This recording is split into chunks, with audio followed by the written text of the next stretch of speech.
Panama papers کے معاملے کو ملکی سیاسی منظرنامے میں تبدیلی کی اہم علامت قرار دیا جا رہا ہے۔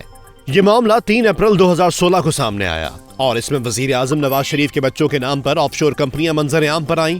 4 اپریل کو پاکستان تحریک انصاف کے سربراہ عمران خان نے پیناما لیکس کو خدا کی طرف سے حکمرانوں کی پکڑ قرار دیا۔ بڑھتے ہوئے دباؤ کے باعث 5 اپریل کو وزیر اعظم نواز شریف نے سپریم کورٹ کے سابق جج کی سربراہی میں عدالتی کمیشن بنانے کا اعلان کیا، لیکن 10 اپریل کو عمران خان نے اسے مسترد کرتے ہوئے تحقیقاتی کمیشن اس وقت کے چیف جسٹس کی سربراہی میں بنانے کا مطالبہ کیا۔ 13 اپریل کو چودھری نثار نے یہ انکشاف کیا کہ 5 سابق ججوں نے کمیشن کی سربراہی سے معذرت کر لی ہے، جس کے باعث یہ معاملہ کھٹائی میں پڑا رہا۔ 14 اپریل کو نواز شریف طبیعت کی خرابی کے باعث علاج کے لیے لندن چلے گئے، جس کے بعد 16 اپریل کو مسلم لیگ نون نے انکوائری کمیشن کے TORs تجویز کیے۔ 19 اپریل کو وزیر اعظم نواز شریف کی وطن واپسی ہوئی اور 22 اپریل کو انہوں نے ایک بار پھر قوم سے خطاب کیا اور کہا کہ اگر وہ قصوروار ہوئے تو اقتدار چھوڑ دیں گے۔ 25 اپریل 2016 کو اپوزیشن نے حکومتی TORs مسترد کر دیے، جبکہ 1 مئی 2016 کو پاکستان پیپلز پارٹی کے چیئرمین بلاول بھٹو زرداری نے نواز شریف سے استعفے کا مطالبہ کر دیا۔ 10 مئی کو وزیر اعظم اور army chief general Raheel Sharif کے درمیان ملاقات ہوئی، جس میں حکومتی ذرائع کے مطابق آرمی چیف نے پیناما مسئلہ جلد حل کرنے کا مشورہ دیا۔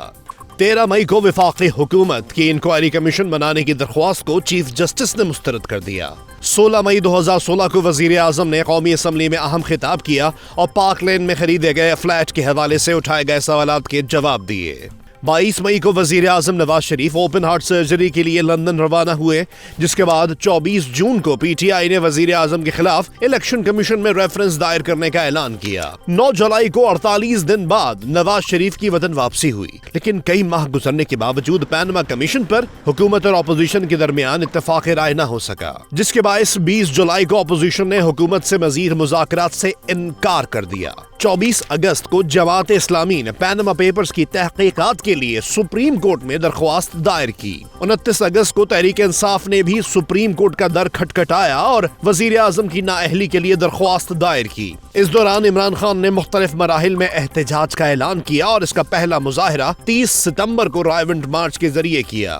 28 اکتوبر کو سپریم کورٹ نے پیناما کیس کی متفرق درخواستوں کی سماعت کے لیے لارجر بینچ تشکیل دے دیا، لیکن دوسری طرف عمران خان نے احتجاج کا دائرہ وسیع کیا اور اسلام آباد بند کرنے کا اعلان کیا۔ 1 نومبر کو پیناما کیس کی پہلی سماعت ہوئی، جس کے بعد PTI نے احتجاج مؤخر کیا اور 2 نومبر کو اسلام آباد میں یوم تشکر ریلی کا انعقاد کیا۔ 9 دسمبر کو چیف جسٹس انور ظہیر جمالی کی ریٹائرمنٹ کے معاملے کے باعث پیناما کیس کی سماعت میں تعطل آیا۔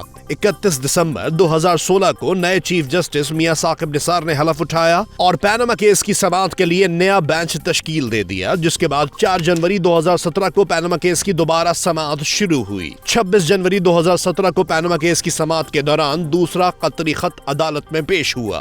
23 فروری 2017 کو عدالت نے کیس کی سماعت مکمل کی اور فیصلہ محفوظ کرنے کا اعلان کیا۔